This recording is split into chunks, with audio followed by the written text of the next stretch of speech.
2, and now we are a few minutes past that, so we're going to start right away. This is a special seminar on the theme of war in people. Now, the Hinzpeter award is such a meaningful award. As we all learned, this is a award to commemorate the journalism in the spirit of Wirgen Hinzpeter, who delivered the truth of Gwangju 1980 to the world. We have to keep recording and remembering so that all our societies can advance. My name is Shin, today's moderator. Nice to meet you. I'm teaching media communication at Sunchonhyang University. So this is not a fun theme we're going to deal with in today's seminar, but thank you very much for being here.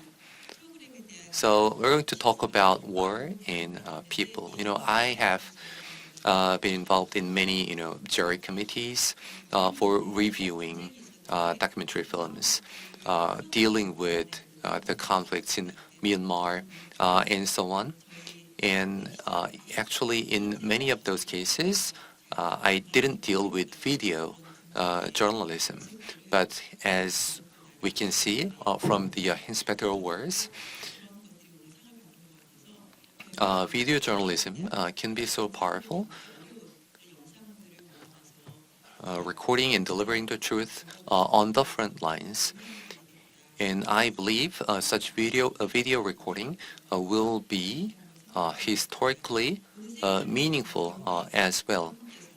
So, for today's seminar, we have 3 speakers. First, we have Professor Jiyong Kim of Korean Navy Academy. We have Professor Dong-Seok Kim of the Korean Academy of Diplomacy. And we have Professor Young-gil Chae of Hankuk University of Foreign Studies. So we'll listen to their presentations and then have Q&A with the audience. Starting with Professor Jiyong Kim, who will talk about war and democracy in the media. Professor Kim, please go ahead. Good afternoon. I am Kim Jiyong of the Korea Naval Academy. When I was asked to speak, I wasn't so sure if I was the right person to speak because I'm not an expert in media. But as someone who studies war, I did believe that I can share some contents that would be of help to you. 20 years ago, just before the war against terrorism, I was a part of the UN. I went to Afghanistan and I worked with the journalists in Afghanistan. It was before the war against terrorism, so it was a little bit of a peaceful time. But on the screen, I could see video journalists in areas of conflict, and I really respect all of your courage and your journalism. So I study war at my desk. So you may think, what does he know about war? Well, I believe that journalists are people who look into wars using a microscope, but scholars are people who look at wars with a telescope. So I do believe that we can complement each other. Today, I would like to utilize his political theories of Charles Tilly and Matthew Baum to take a look at the war between Russia and Ukraine, to take a look at how this damages democracy and the freedom of speech. Well, there's a very famous theory in international politics by the title of democratic peace theory.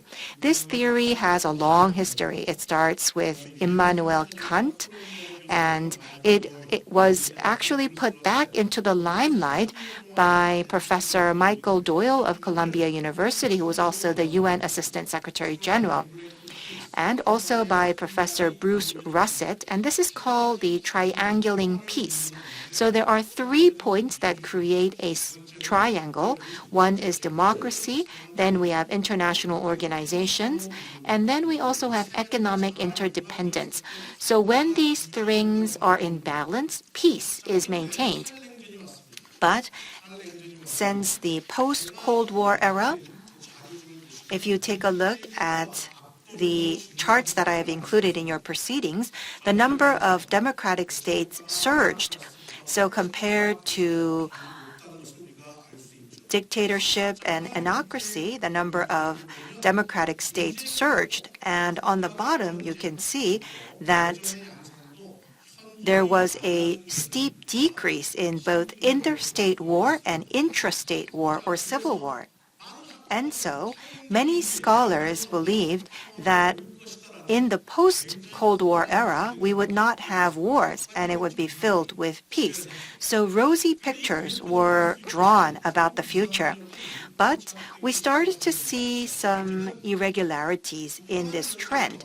First, of course, the number of interstate wars and intrastate wars did decrease, but we also saw an internationalization of intrastate wars. So wars that start in the state but expand because of international competition. And second, more and more countries become democratic states, but we had more illiberal democracies. These are democracies in format, but democracies that oppress the right of speech. And so we call these anocracies. They're not democracies and they're not dictatorship, but they are anocracies, somewhere in the middle.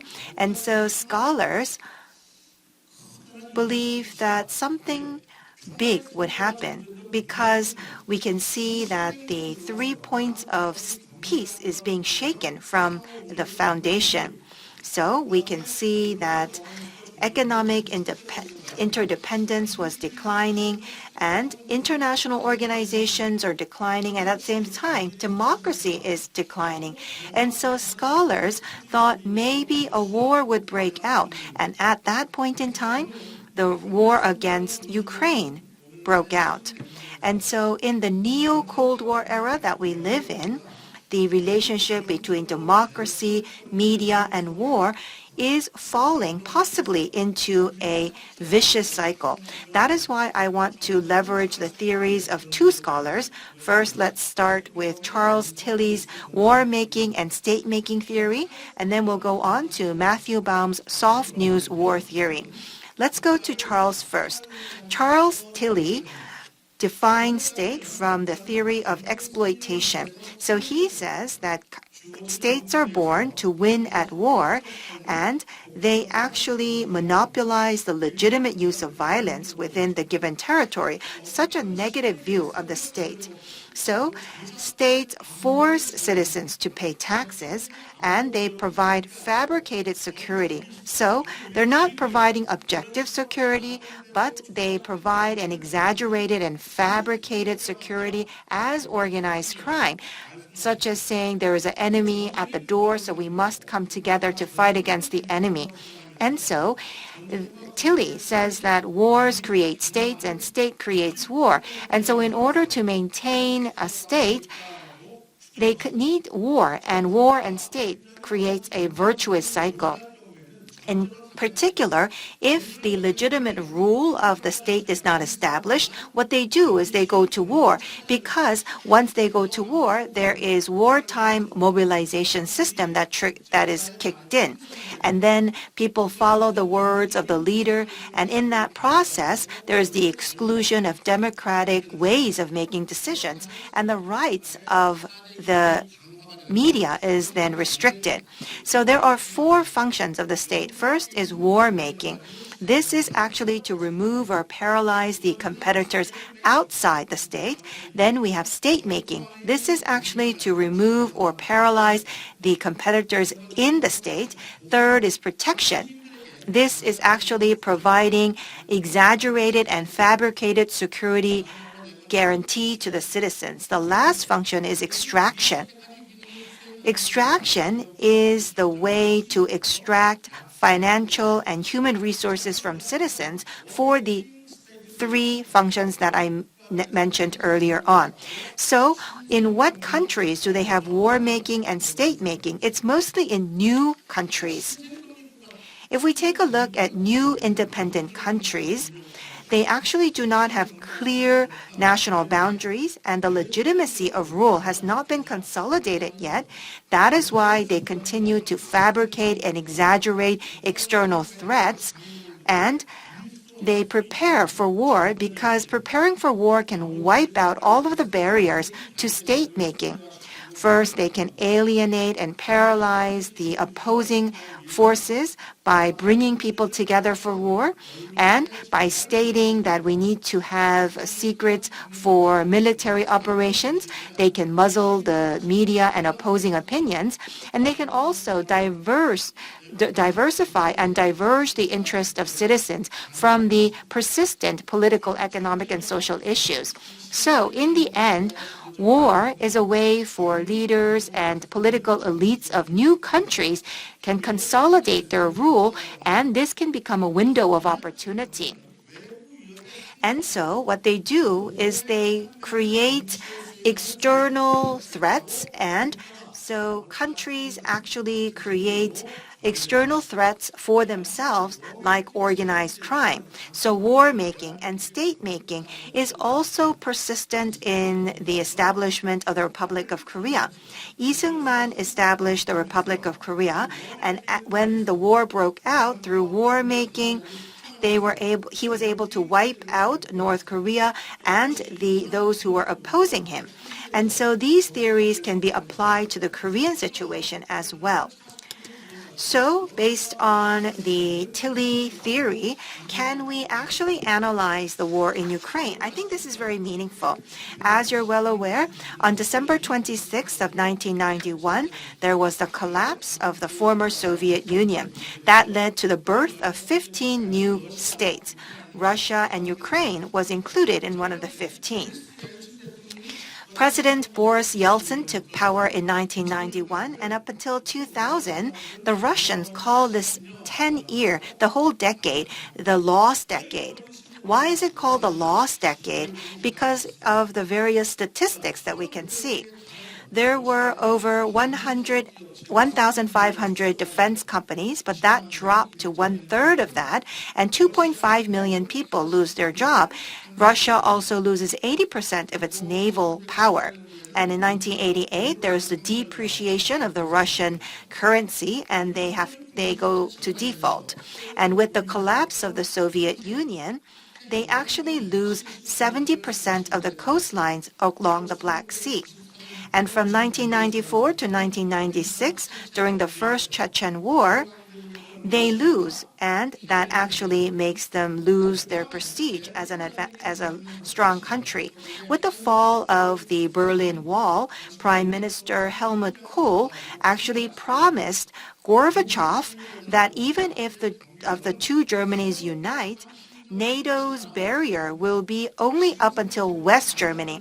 Well, that promise was not something that nobody could keep, but Gorbachev decides to believe in this promise. But NATO continued to expand eastward because they continued to bring in countries from East Europe, from Caucasus, Central Asia, and all the way to Macedonia and Ukraine and Mongolia. And there was a country that was a Slav country, and Serbia was a Slav nation that was air raided, and Russia could not do anything about the air raid. And then in 1997, Ukraine and Russia divides the Navy vessels in the Black Sea. Well, that was an area that belonged to Soviet Union, but when they divide the ships, Russia has no choice but to pay money to rebuy the vessels. They rebuy 460 vessels, and they had to give up 162 vessels to Ukraine. In order to rebuy 460 vessels, they had to pay $526 million. And in order to use the ports until 2017, they had to pay $97 million to Ukraine. And so this whole process led to a feeling of failure on the part of Russia. They felt defeated. But this actually was a very natural process because NATO and the Black Sea area, they did not cause any problems because you see that the fall of the defense companies. So it was all because of the decline of Russia, the loss of the Black Sea Naval Fleet, and the loss of the Crimea were also the consequences of the collapse of the Soviet Union. And NATO moving eastwards was not an aggressive move. It was actually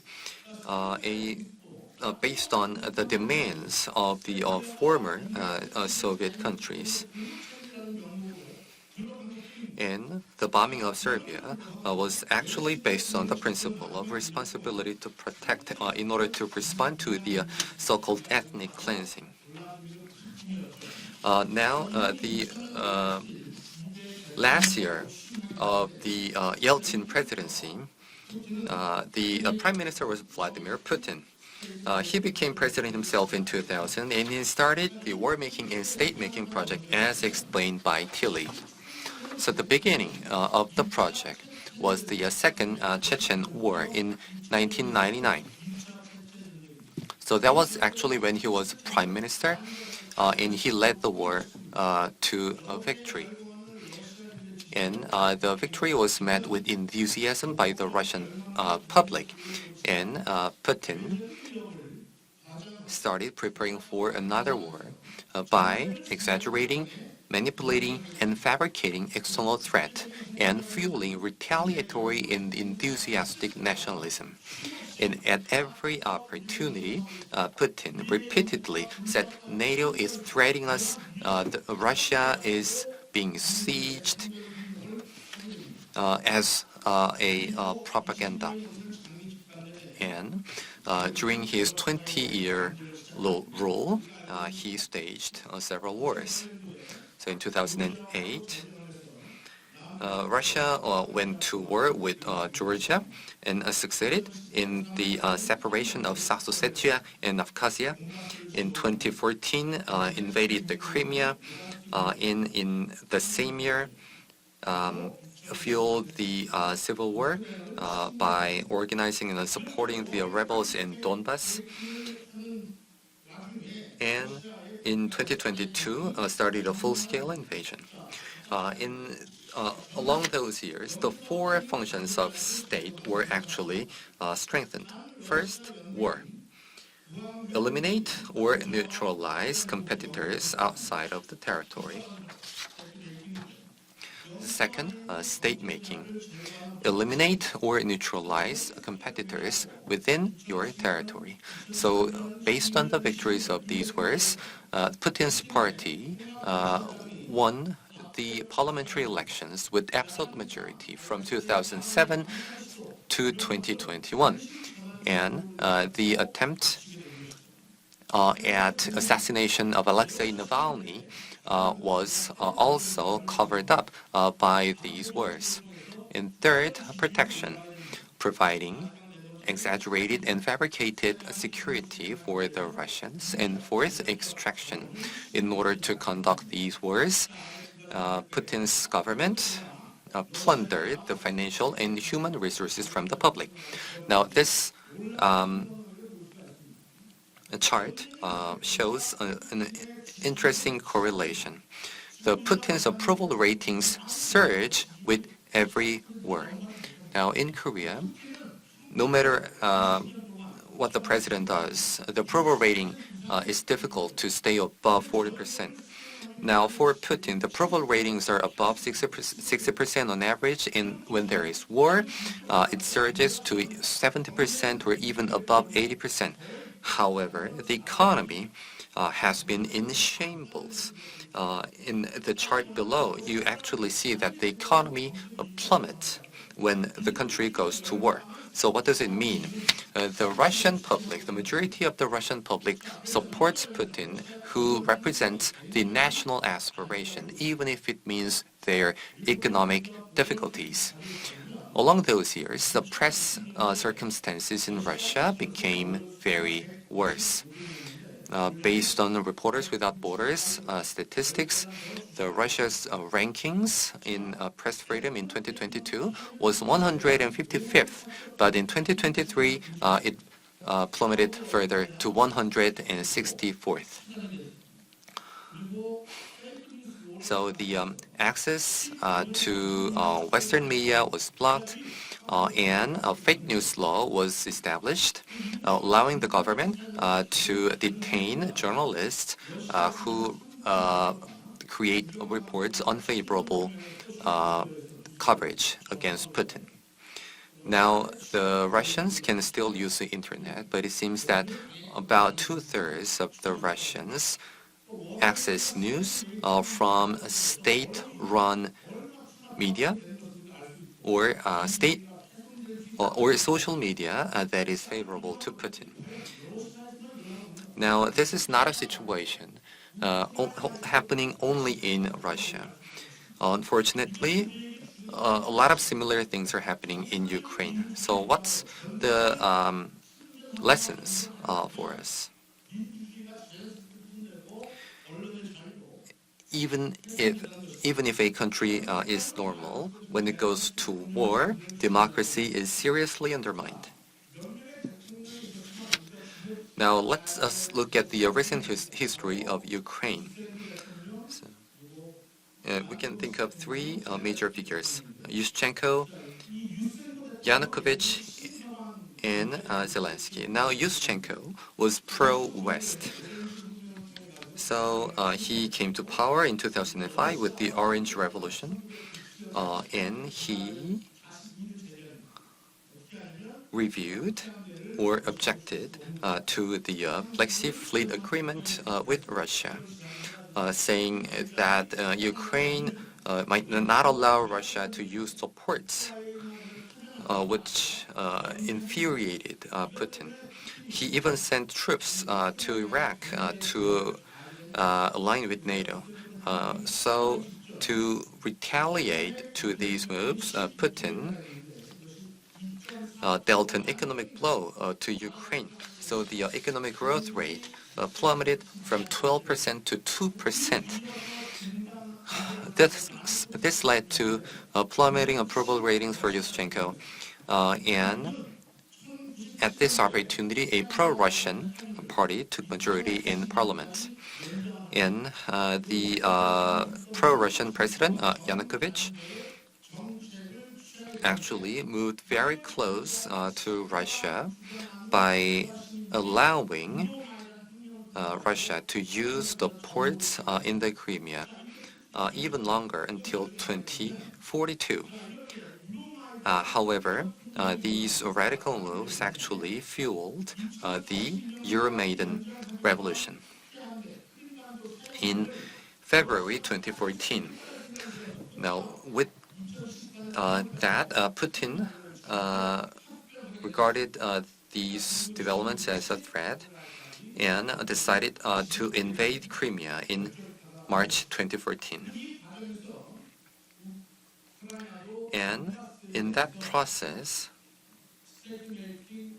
Ukraine itself also conducted state-making and war-making on Donbas.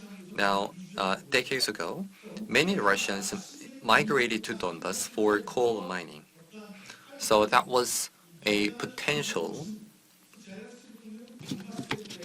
explosive from the very beginning of the state of Ukraine. And Zelensky is at least partially responsible for the crimes that took place in Donbas against Russians. Now, there is a paramilitary called Azov Brigade. That was not a huge organization, but that was responsible for the crimes against Russians, and that was later officially integrated to the National Guard of Ukraine. According to the UN, before the Russian invasion in 2014, Donbas also saw a lot of civilian casualties. Thank you very much. Thank you for your presentation. you delivered the presentation with a very nice voice to listen to, and that was a very new theory that I could hear. So I read a book related to the historical background of the war in Ukraine, and thank you for your new perspective. So you mentioned that journalists look at the trees and scholars look at the forest, and you also talked about the triangulating piece used from Tilly to analyze the war in Ukraine. So I think there could be various perspectives. Well, you may have different opinions or you may have supporting opinions. We are open to all opinions during the discussion session. Well, the percentage of people who support Putin, can we actually trust those figures? I have questions on that.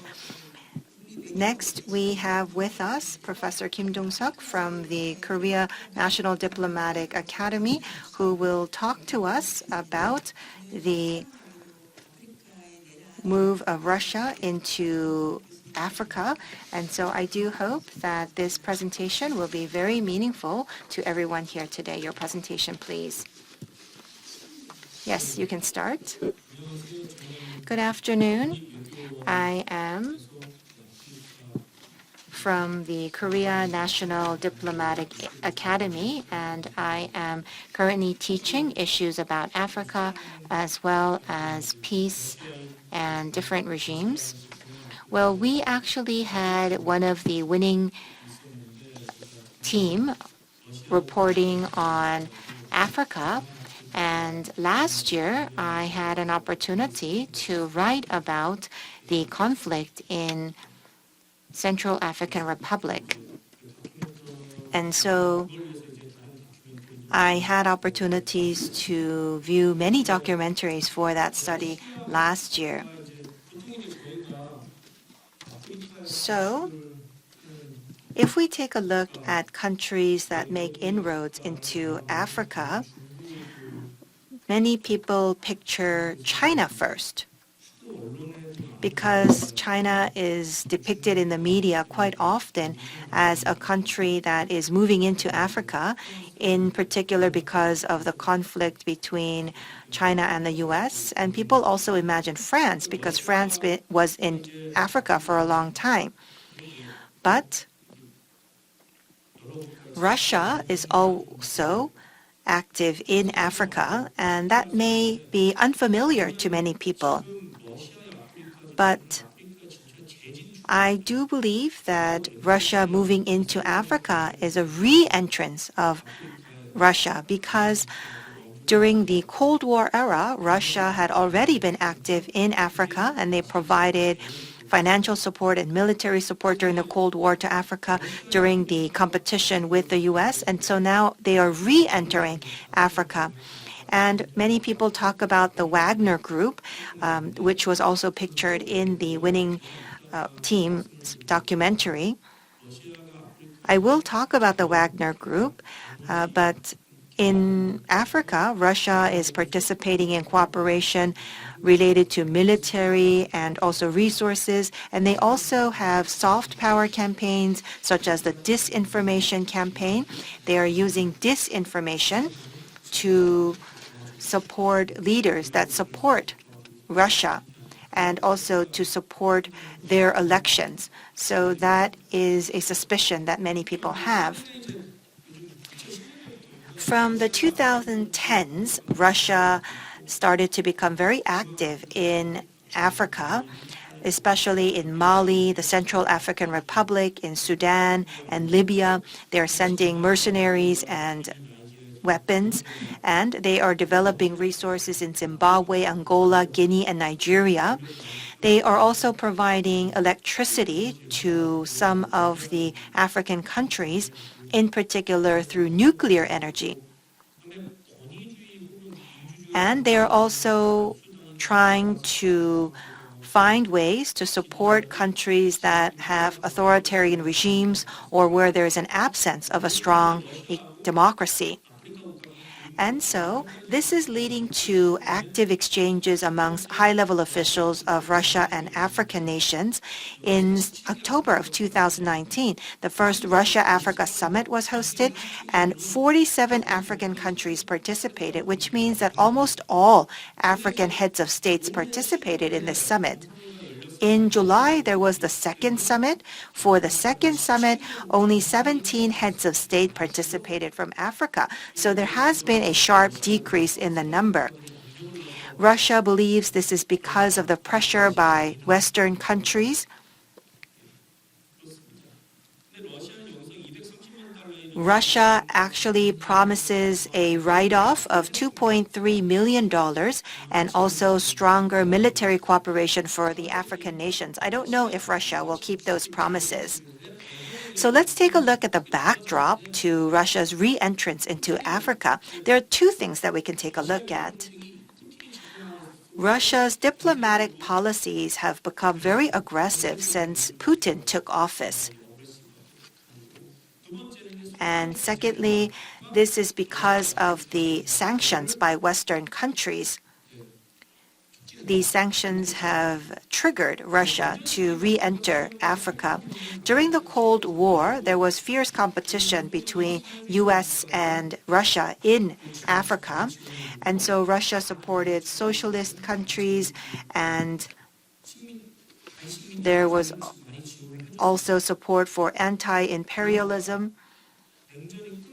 And then, with the end of the Cold War, Russia withdrew from Africa and the U.S. as well. This was during Yeltsin.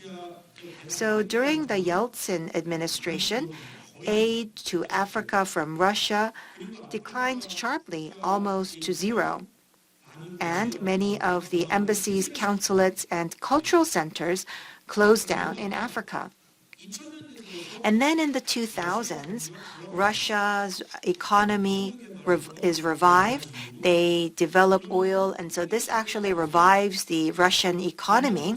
And when Putin takes office, the domestic political situation becomes stable. And at this point in time, everyone decides that Yeltsin's pro-West diplomatic policies was a failure in stopping the eastward expansion of NATO. And so with the expansion of this understanding, Putin starts to invade Crimea in 2014, wages a war against Georgia, and intervenes into the Syria war. And as a part of this trend, they become active in Africa again. Next, we have to think about these economic sanctions by the West. In 2013 and 2014, Russia merges Crimea into Russia, and then they intervene into East Ukraine. And so that is why sanctions are added to the Russian economy. So that means that financial, energy, and defense companies owned by Russia have no access to the Western financial market. And there is a ban on exporting high-tech facilities for oil development and production to Russia. So they see a decrease in exports and investments. And so in order to offset that, they need new trading partners. And they turn their eyes to Africa because some of the African countries are seeing political stability and economic development. And so Russia decides to turn their eyes to Africa and African resources.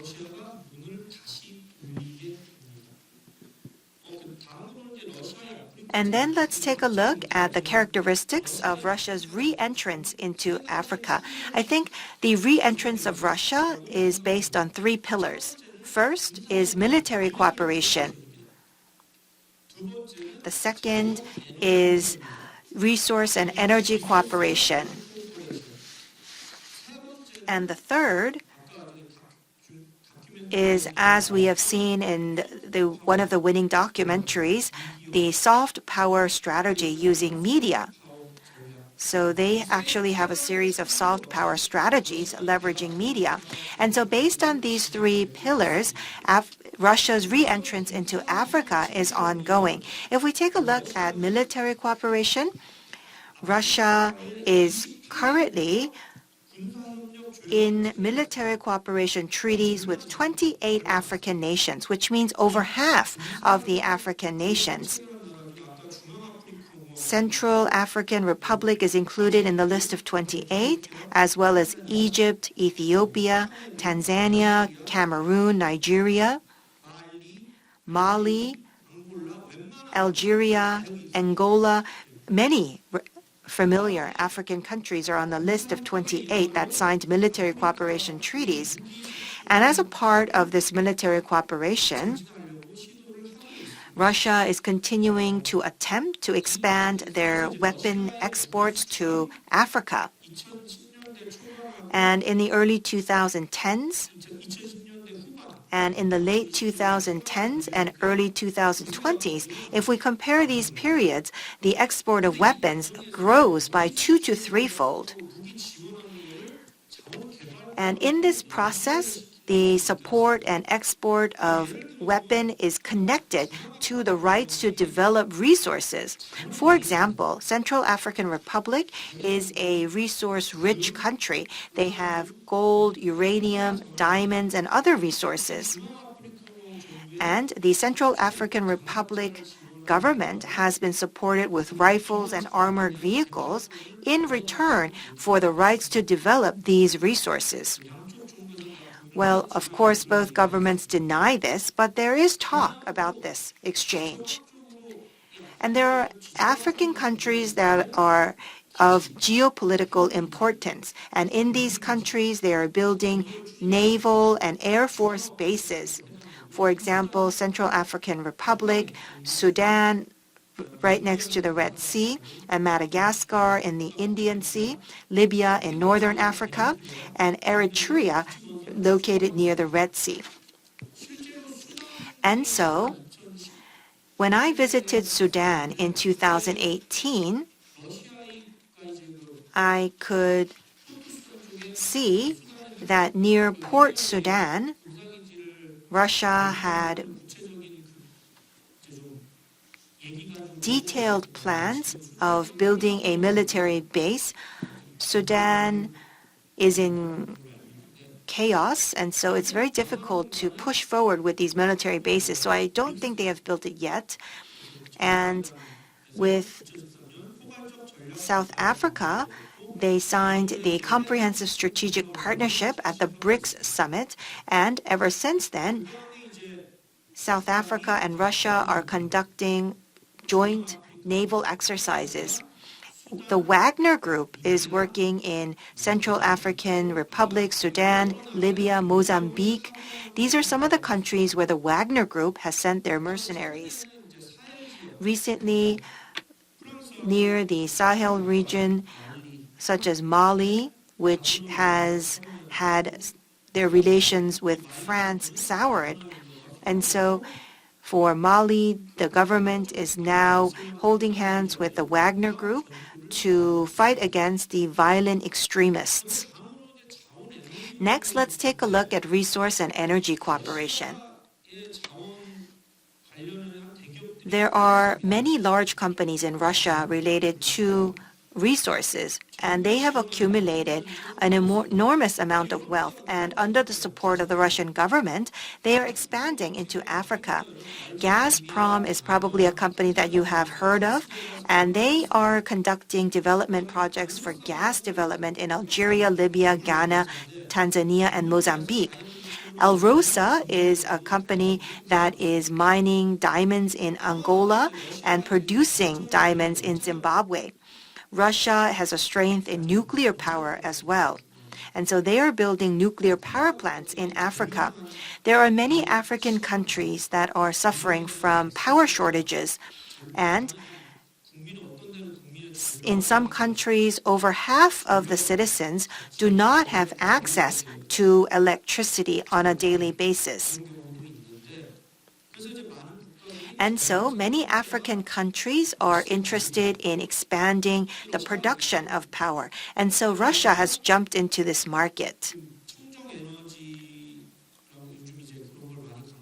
And so with the emphasis on green energy, nuclear power plants has been in the limelight between the relationship of Russia and Africa, because nuclear power, although controversial, does not emit carbon, although the spent fuel is a totally different story. So African countries are now building nuclear power plants and producing energy through nuclear power plants. And in other countries, they are in the pipeline. And so Russia is building power plants in Egypt, as well as talks of nuclear power plant construction in Zambia, Ethiopia, Sudan, Mozambique, and Mali, as well as Zimbabwe and Rwanda. But this is all linked to military cooperation. We continue to see the war in Sudan, and Alex F., who is the head of the military force there, is now holding hands with Russia, and people say that Russia is supporting the leader there. So Dagalo has been supported with military cooperation from Russia, and in return, Russia has won the right to develop gold in the area where Dagalo has jurisdiction. In Guinea, because President Alpha Conde has stepped into power, they are supporting this president so that they have the right to develop mineral resources such as bauxite and iron ore. Next, I want to talk about soft power. During the Cold War, Russia and African countries had active human resource exchanges. Within Russia, there were many African students studying at Russian facilities, and there were many African military officials and government officials who were trained in Russia. Ever since the post-Cold War era, the numbers had decreased, but now these numbers are rising again, and Russia is trying to accelerate the training. So they are now rebuilding the elite education system that existed during the Soviet Union era, and now they are utilizing People's Friendship University of Russia to attract African students. Also, Russian military academies are providing training for military officials from Africa. And they also have a media campaign that is anti-imperialist and anti-West. They are also sponsoring influencers and YouTubers who are anti-West. Russia's media, such as RT and Sputnik, have made advancements into the African market to convey pro-Russian messages. From one of the documentaries, we saw a movie called Tourist, and that movie is about a Russian hero, and that movie was also produced with the support of Russia, and that movie is shown to the Central African Republic, and now they believe that Russia can protect them in the place of France. That is the power of media and movies.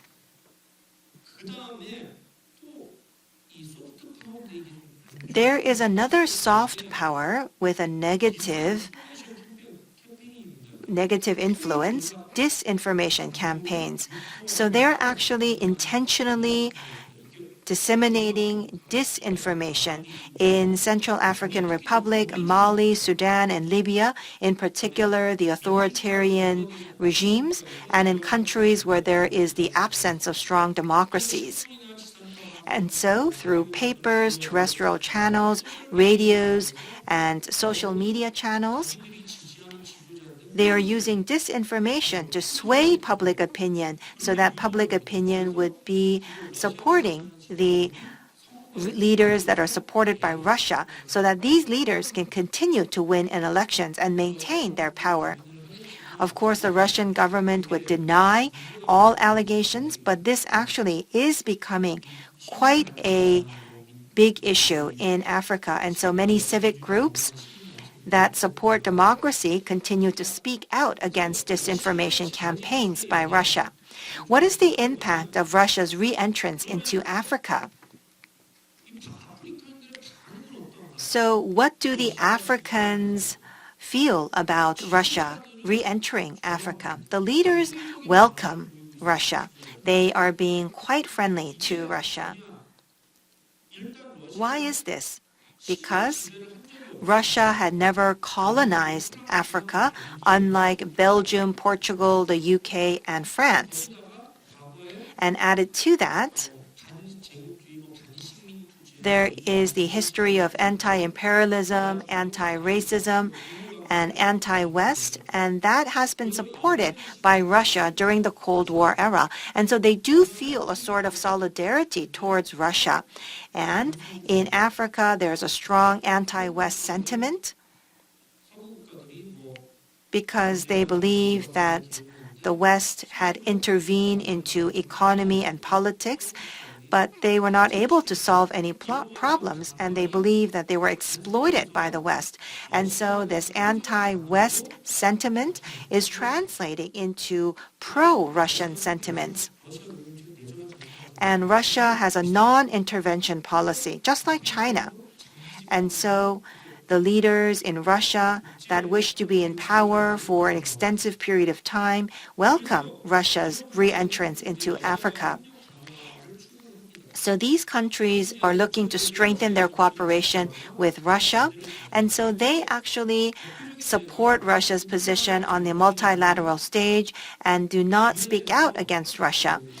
Ever since the invasion of Russia in Ukraine, there was a vote at the UN General Assembly concerning the withdrawal of soldiers from Ukraine, the Donetsk People's Republic, and Luhansk People's Republic. Most Western countries voted for, including Korea, but half of the African countries either did not vote, or they were against this vote, or they did not show up at the General Assembly at all.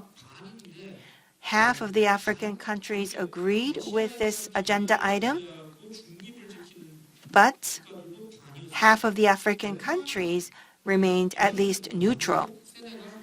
South Africa, Senegal, Ethiopia, Angola, Algeria, Tanzania, Mozambique, Morocco did not show up at all. The support for leaders where there is authoritarian regime and where there's a lack of strong democracy, it is actually leading to the decline of democracy in Africa. Well, the support of Russia, is it actually translating into the decline of democracy in Africa?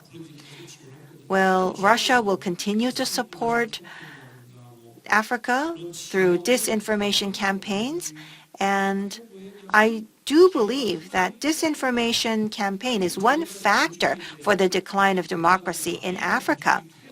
Experts studied the decline of democracy in Africa, and one of the reasons why we are so concerned is because of the various military coups that is happening. There was one in Gabon recently, and also in Niger, as well, and two in Burkina Faso last year, and there was also one in Mali and Guinea, especially near the Sahel region, especially where there was where the countries were colonized by France in the past.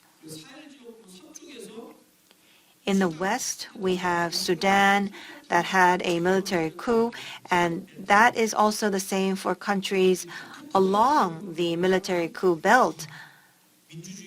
And so along this belt, people are concerned that there will be a decline of democracy. But military coups are not supported by Russia. We don't have any evidence of that. It's mostly because of the economic crisis and also the disappointment for democracy as well as the violent organizations. And all of those challenges were not solved by the government nor the support by the West. And so that is why we are seeing the decline of democracy in this region. Will the support by Russia accelerate this decline? We cannot be sure at this moment. The Wagner Group mercenaries worked in Sudan and Central African Republic, and in this process, the mercenaries from the Wagner Group, they continue to participate in human rights violations. For example, killing civilians or putting fire on villages are some acts of human rights violations being conducted by mercenaries from the Wagner Group. And so it hasn't been all that long, but they have not been able to succeed in neutralizing the rebels. So France was not able to do this, and so people in Central African Republic thought that if they rely on the Wagner Group, it would be solved, but the solution has not been found yet. So it's been several years since the Wagner Group continued to participate in the situation. And if a few years pass again and they still see that terrorist groups and rebels have not been solved, then the thoughts about Russia from Africa could change.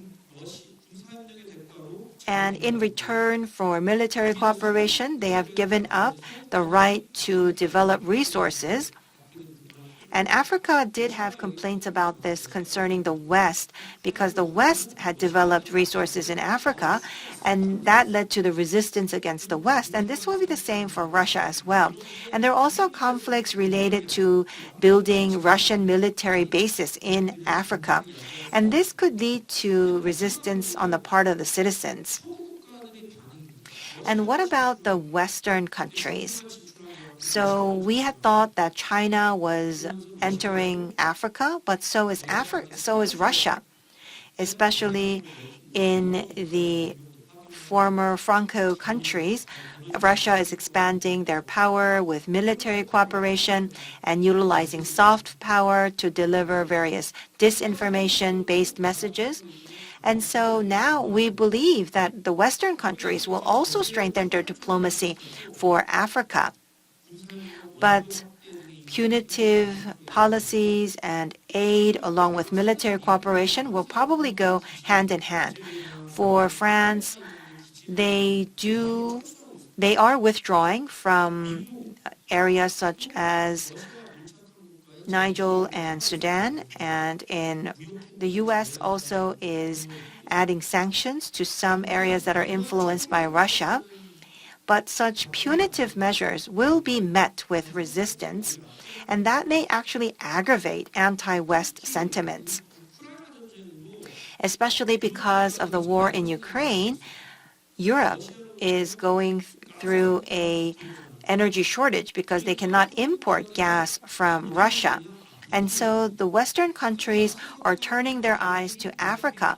Algeria, Mozambique, Nigeria, and Angola are some of the countries that are rich in gas and oil. And so they are looking to these countries to secure energy. Even if these countries have leaders that have been in power for a very long time, they may provide incentives to collaborate with them on the side of energy. And so the Western countries, they always talk about governance and human rights with Africa, but because they continue to talk about human rights violations and governance, some of the countries have soured their relationship with the U.S., but now the U.S. and the Western countries will probably rebuild their relationship with African countries. Well, we have seen a series of issues related to Russia recently, and I wondered why the Wagner Group went to Africa. I couldn't find the connection. We saw that some of the leaders of the Wagner Group actually went to Russia to hide out, went to Africa to hide out, and now we see why that happened. And if we take a look at the reason why Russia is making inroads into Africa, their isolation on the international stage, and also to diverge the interest of the citizens to external issues. And I think the soft power strategies was quite successful on the part of Russia. Berlusconi, when he was in power for 20 years in Italy, he actually used his power over media. And so power and media, it always goes hand in hand because sometimes they are against each other, but sometimes they go hand in hand. But in any case, it has power over society. Right, moving on to the last presentation by Professor Young-gil Chae of Hankuk University of Foreign Studies. He'll make a presentation on the Korean media's coverage of the war in Gaza, such a hot topic. Professor Chae, please go ahead. Right, nice to meet you. I'm Young-gil Chae. I'm also teaching media in journalism. So I'd like to thank President Na and the staff for inviting me to the special seminar. And I'd like to congratulate the award winners for the Hinzpeter award, and I pay respect to your courage.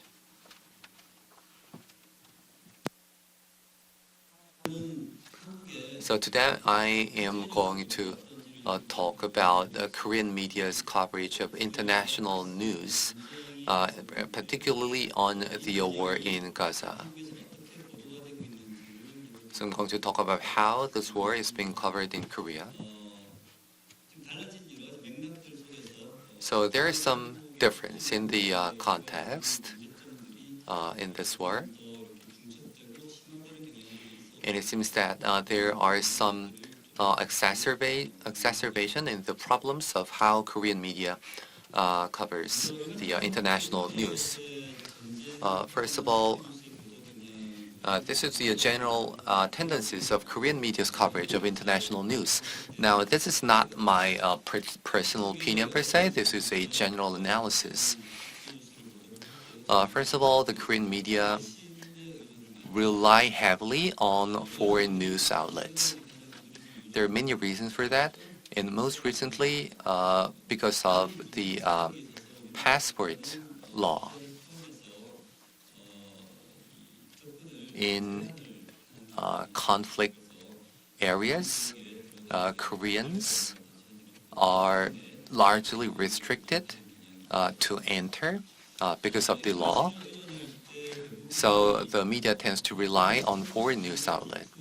And they tend to rely on the news outlet of the West that are geopolitically close to Korea, in particular English media.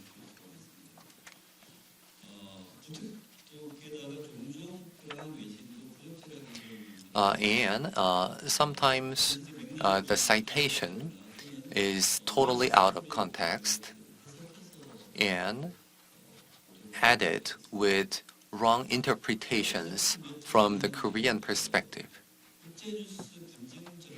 And the most serious problem is that the Korean media really lacks specialists on international news. So sometimes correspondents have to go to areas they are unfamiliar with, and their coverage is often shallow and distorted. And political partisanship. Now, this is not just the case for domestic news, but also for the international news. Now, the conservative media tends to exaggerate the diplomatic mistakes of a liberal government and vice versa. And also, the perspective of the U.S. Is dominant in the Korean media's coverage.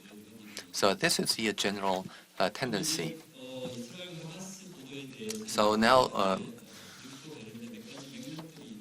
let's talk about some context regarding the coverage of the war in Gaza.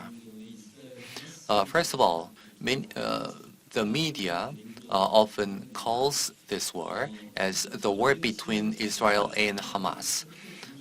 However, when you actually understand the context of the region, you are better off calling it the war in Gaza. Now, there is a complicated context of the war. It cannot be just reduced to a war between two groups. So anyway, so you need to understand many geopolitical contexts. I am a layperson myself on this, but I'm only an expert on media communication. And it's also because that the Korean media rarely provides the geopolitical context of the war. So why did this war take place, and what's the prospect of the war in the coming months or years? It's very difficult for the Korean public to gain that information from the Korean media.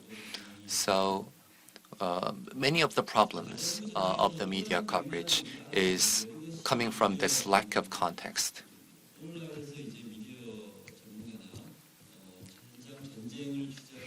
Now let's take a look at the characteristics of the war in Gaza. Now you can see a change in the type of the war. So there has been a dichotomy, regular or non-regular warfare. However, from the mid-2000s, a hybrid warfare was born. So in order to achieve political goals, conventional weaponry of a regular warfare level and the tactics of non-regular warfare are simultaneously and selectively used in a hybrid warfare. And one of the characteristics of this hybrid warfare is that non-state actors and small and medium-sized states actively choose this. So this is often observed in this region. The problem is that the Korean media is unfamiliar to this type of warfare. So lacking knowledge and understanding about this, there are some Korean correspondents covering this war.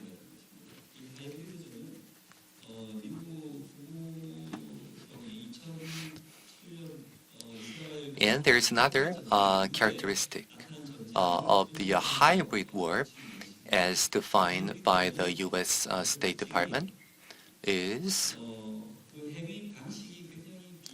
that the behaviors are non-typical. It means that the behaviors are not based on conventional tactics and plans. And the war is conducted in a relatively decentralized manner. And the actors involve non-state and non-authoritative actors. This is also what the Korean media is unfamiliar with. Now, this can lead to wrong coverage as well as losing lives. So you really need to have a good understanding of the context of the recent wars before covering the war. And there is another context regarding audience. Now, there is a term in international diplomacy that is called audience cost. So in the past, audience was not considered as one of the costs of war. But these days, it's different because audience matters much more than in the past when it comes to a decision of going to war or not, or continue the war or not. You have to measure the media audience support or reaction to a war. So if their reaction is negative, the cost is high for continuing or going to a war. Now, this is a cost that the governments have to consider, and the journalists for journalists to consider.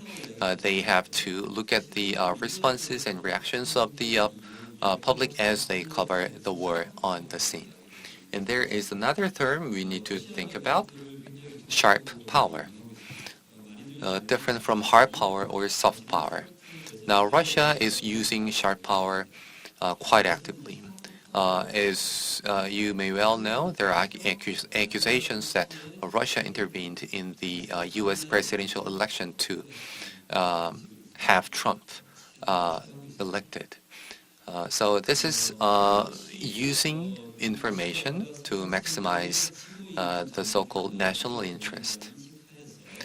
Now, Russia is reinforcing their efforts on sharp power based on the recognition that it is losing the media war against the West. So they are investing heavily on RT, in Sputnik, and other things. And in major cities in the U.S., a foreign news channel quite often viewed is RT, following BBC. In the UK, RT is number 3 following BBC and Sky News. So they say there are 100 million viewership in 47 countries around the world. Now, these pro-Russian media employs mainstream popular journalists and former politicians to appeal to viewers. And in the war in Georgia and the war in Ukraine, Russia is not losing, at least, the war of media because of their investment in sharp power. And now the huge characteristic is that there is a collapse in the asymmetry of information. In the past, governments used to have a monopoly on information on war. However, and in particular, the governments of the U.S. and the West. However, that's not the case anymore.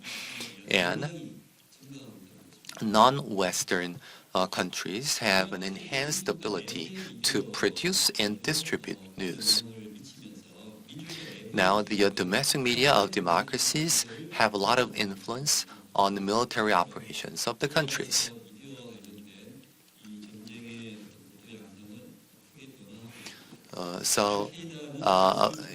Following this phenomenon, the way media covers the war is changing a lot. Now, Al-Qaeda is actively using this phenomenon. Now, Ayman al-Zawahiri said that more than half of the combats for us are actually on the media. He even organized Al-Sahab, which is a spin machine. That means cloud.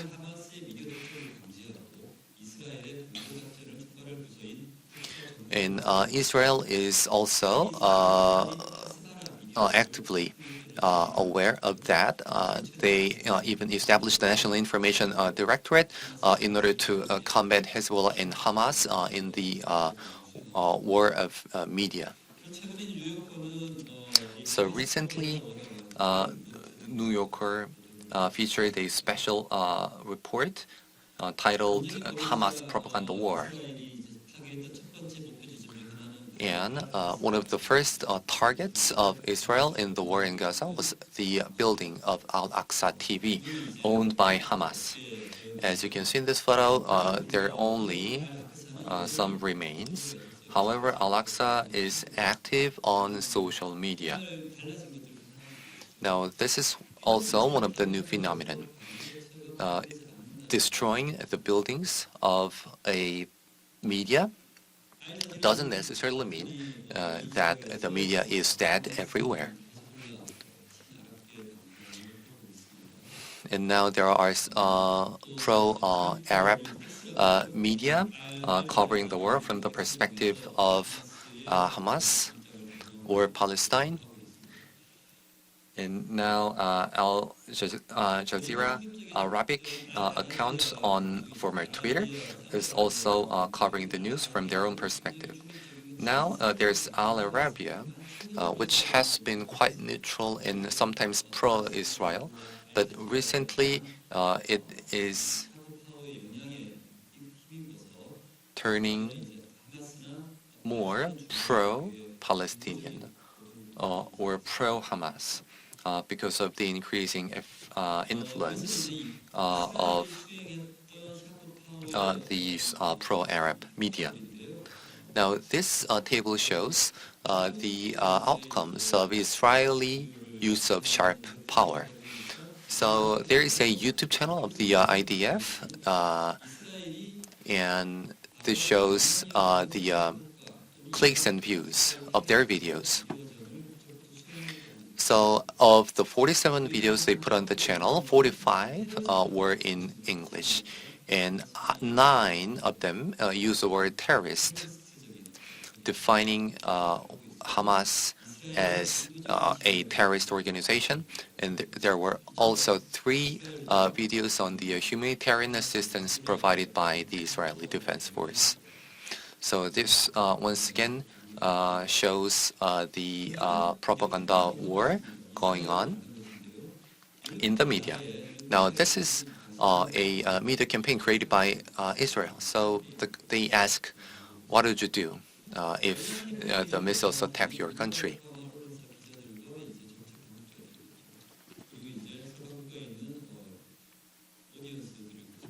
So the target of this propaganda is the audience in the West. So this is one of the tactics to reduce the audience cost. So let's move on to the Korean media's coverage of the war in Gaza.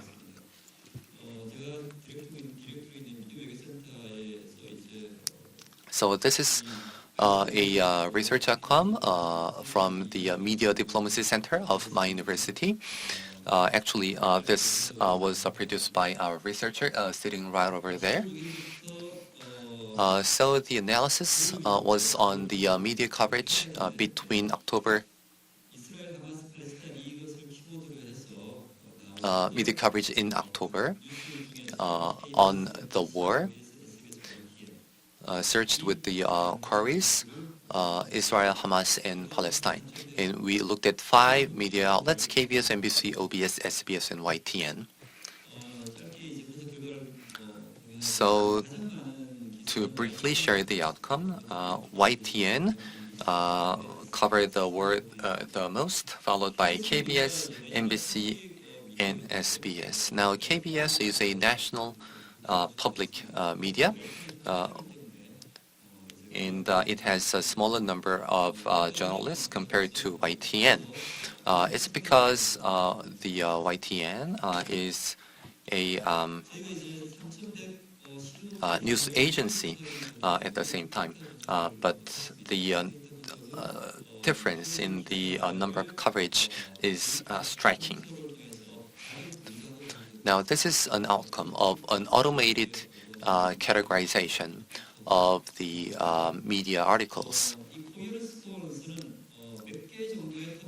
Now, on the left, you see coherence score, which shows that how many topics can be used in the categorization to see the highest coherence. And the result is that you can have 9 topics for categorization. And based on that 9-topic categorization, you can see the outcome on the right-hand side. So based on the 9 topics, we also looked at some keywords of the reports. So again, the 9 topics. First, the residents' situation in the Gaza Strip. Second, hostages and casualties. Third, the response of the West, including the U.S. and Israel. So these are the top 3 topics. And like we saw in the previous slide, these three topics, the reports covering these three topics are very close to one another, which means that the hostage and casualty situation is reported largely from the perspective of the West. Once again, you can see that the heavy dependence on the Western perspective in Korean media's coverage. The fourth largest number was on the situation of the war itself, and the fifth, its impact on the economy and market. Now, that is one of the automatic response of the Korean media, measuring the economic impact on the Korean economy. I am not sure if this is a desirable way of covering the media. Already, we are really lacking the political and social context in the way we cover the war. And again, we are looking at the economy, how is the Korean economy is doing because of the war and so on. And next, the response of Islam organizations and states, safety and evacuation of Korean nationals in the area, and media response. Now, this is an outcome of a network analysis. It is to look at how the major actors in the reports are networked. You can also see which actors are at the center, and which shows that they are more influential than others. So, the results are quite interesting and at the same time disappointing. As you can see at the center, you see Biden, Anthony, Tony, and Lincoln.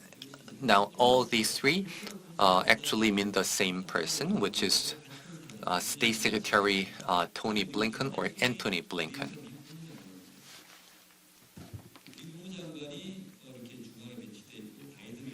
So the U.S. President and the State Secretary are at the center, and you also see Prime Minister Netanyahu at the center, and Jake Sullivan, the National Security Advisor of the U.S. So in Korean media's coverage of the war, you see the U.S. and Israeli actors at the center. Now, on the periphery of the network, you see Mahmoud Abbas and other Arab actors. And you can also see other people who are at the center, including Antonio Guterres, the UN Secretary General. And you also see Gallant, which means the Israeli Defense Minister.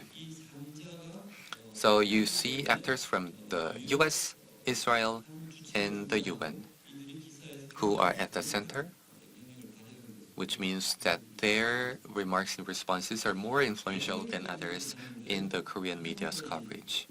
On the periphery, you see the name of the Korean President, Yoon Suk-yeol, and also the opposition leader, Lee Jae-myung. I'm not sure why they appear, maybe to look at their responses. And there is also the name Muhammad, which means the Hamas commander, Muhammad Deif. On the periphery, just as peripheral as the Korean politicians. Also, there are others on the periphery. Again, the Hamas commander, and Stefan, which means the UN spokesperson. So from this network analysis, you can see that in the Korean media's coverage of the war, though the actors in certain countries are much more powerful than others. Now, this chart shows the number of citations. Now, other Korean media cited YTN, and it's followed by Reuters, CNN, AFP, and so on. I didn't go to check which media the YTN itself cited. And there's an exceptional media outlet, DPA, which is also a Western media because it's German. And there's also Twitter. What's interesting is that there is North Korean media, the Korean Central TV, and the Rodong Shinmun. It's maybe because of the accusations that Hamas was supported by North Korea. So you can once again see the heavy dependence on Western media. And I personally went to YouTube to look at the number of views by Koreans. And what was interesting to me is that for the last 1 month,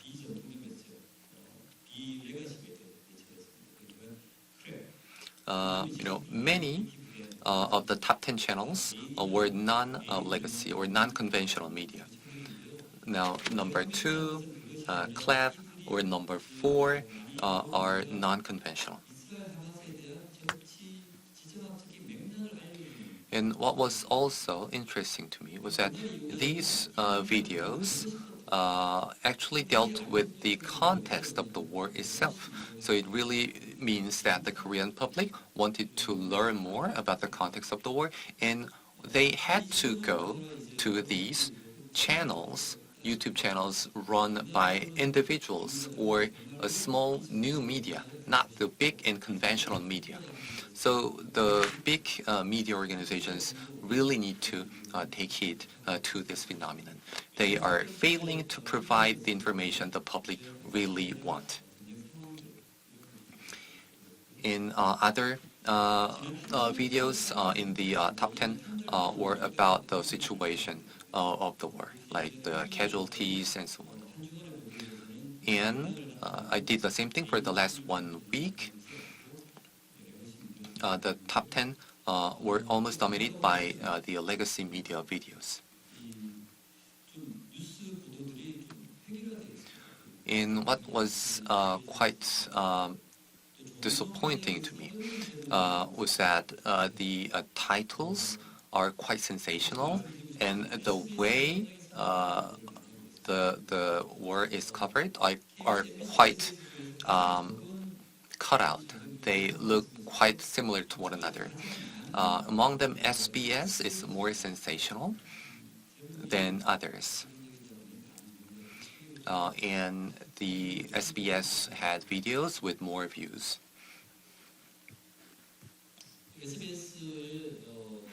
Now, this is one of the videos on the SBS YouTube channel. And if you click one of their videos, this message pops up. The content can be overly graphic or violent. Now, SBS is one of the 4 major terrestrial TV channels, and they are still having this tendency.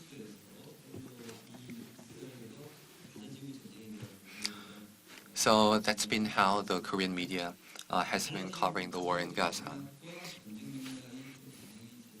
So you really need to also convey the different contexts of war, the geopolitical characteristics, and the general problems Korean media used to have are actually exacerbated. Thank you very much, Professor Chae, for all your work. So you really disposed the dark side of the Korean media. So we have always been concerned about this particular way of reporting. Context is neglected, and the situation is reported in a fragmented manner. So for viewers, it feels like we are just supposed to accept what's happening, not thinking about trying to understand the context. And in your analysis, the second largest number of reports were about casualties and hostage situation, but at the same time, this topic is covered from the Western perspective. And I believe the numbers could be quite similar if you analyze the Western media. So we have listened to all three presentations prepared today, and now we're going to have a Q&A with the audience. If you have any question, please raise your hand.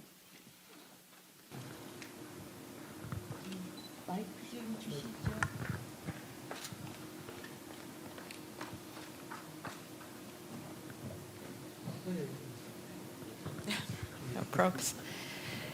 I do have two questions to the first and the second speaker. For Mr. Kim Jiyong, I'm wondering what the sources do you use? Me as a journalist, I don't know like how to have different sources, how to check them, and how to fact check. And I'm wondering which sources do you use when you call the Russian invasion in Ukraine in 2014 a civil war, when the only source which I know is Russian state media, which obviously is spreading Russian propaganda. And the second question I have for the second speaker, you've mentioned terms like Donetsk People Republic and Luhansk People Republic, self-proclaimed republics which are temporarily occupied Ukrainian territories, and the only countries which recognize it officially, there are Russia, surprisingly, Syria and North Korea. So I'm wondering why you use it as an official term if it's not recognized by South Korea. Thank you.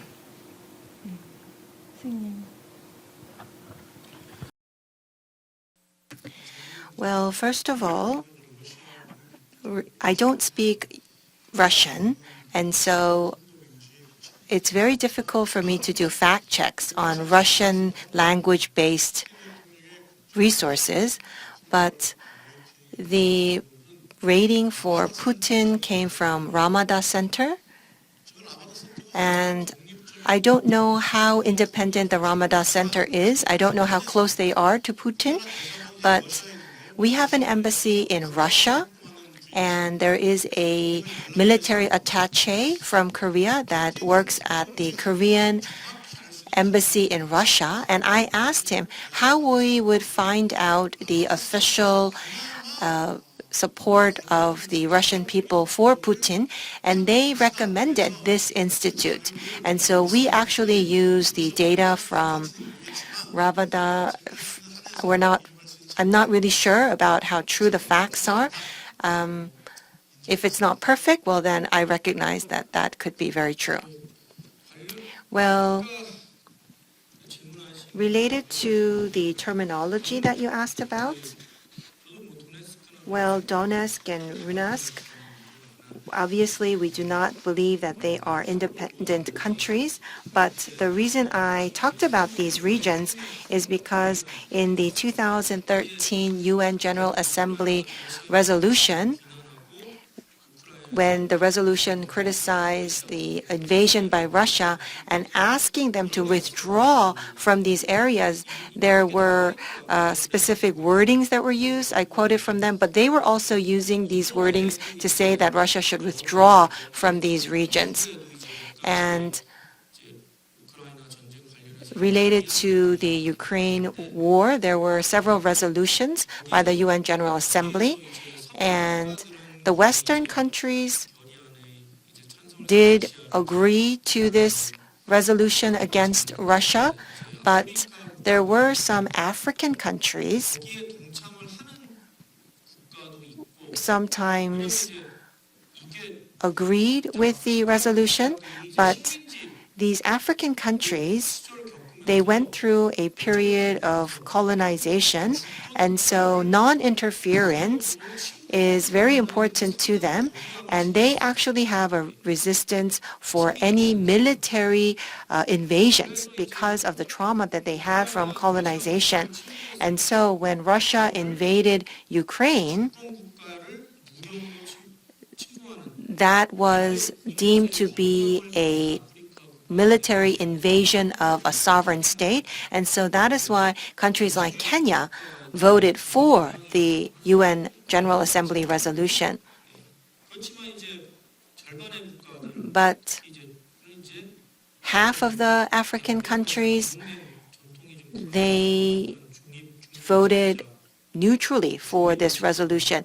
It's very difficult to have solidarity amongst the voting of the African countries. And so there were just some African countries that tried to remain neutral concerning the resolution. And I think Eritrea is probably the country that was against the resolution, but the remaining half of the African countries, they did not throw a vote against the resolution, but rather remained neutral, whereas half agreed to the resolution. And so that is a pattern that we see amongst the voting of African countries concerning the war by Russia. Half of the African countries, they criticize Russia. Half of them do not criticize Russia. And this is something that continues until now. So you remember that the export of crops from Ukraine was possible even during the war thanks to the mediation by Turkey, but that is no longer possible right now. So I think this pattern will continue into the future. I hope that was an answer to your question. Are there any additional questions from the floor? If there's no other question, I have one question for Professor Chae. So thank you for a lot of your work. So there is soft power, tactics utilized both by Hamas and Israel. Who is winning? Well, it's difficult to say just based on my analysis. But personally,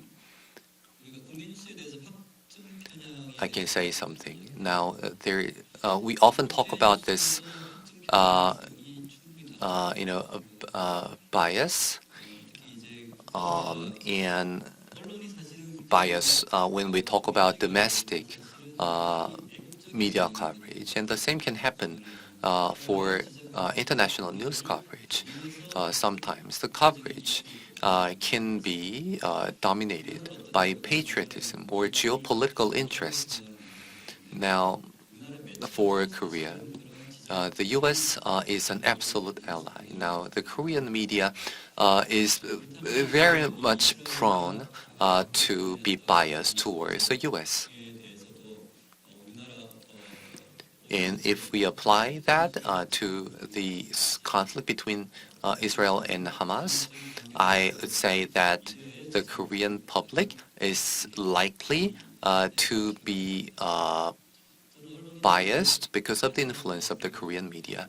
I believe that journalists should be aware of this effect. If you want to be really objective in covering the war from the scene, you have to really understand the different context of the war and the potential bias.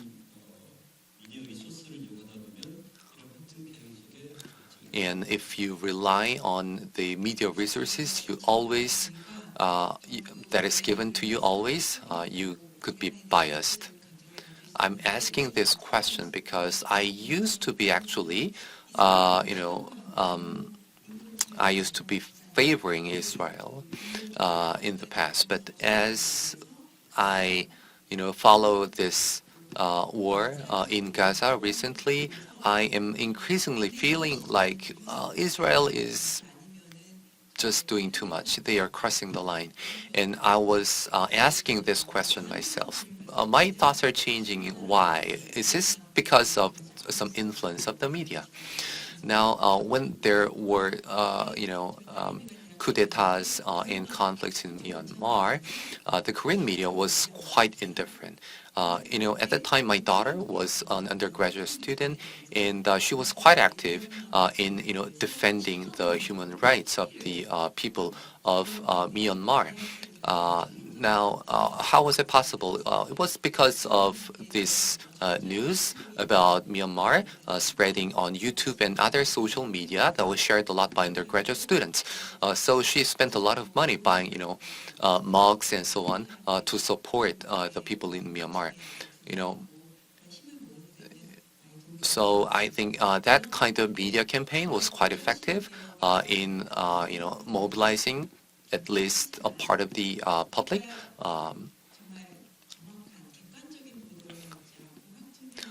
So when the legacy media or the mainstream media are biased, I think the alternative media can play a larger role, which means which should mean a crisis for the legacy media. So I really feel that there is even a larger responsibility for journalists. If you don't have any more questions, I think we need to wrap up today's seminar as we are almost approaching 7 p.m. So it's been an honor for me to be moderating this seminar. And it was a chance to remind myself of the importance of the role of the media. A healthy media is crucial for a healthy democracy and a healthy society. Just as we can see how the media covers the war in Gaza, in the war in Ukraine. It is so crucial. In particular, how the media covers the wars with the video is very impactful because video delivers a more powerful message than text.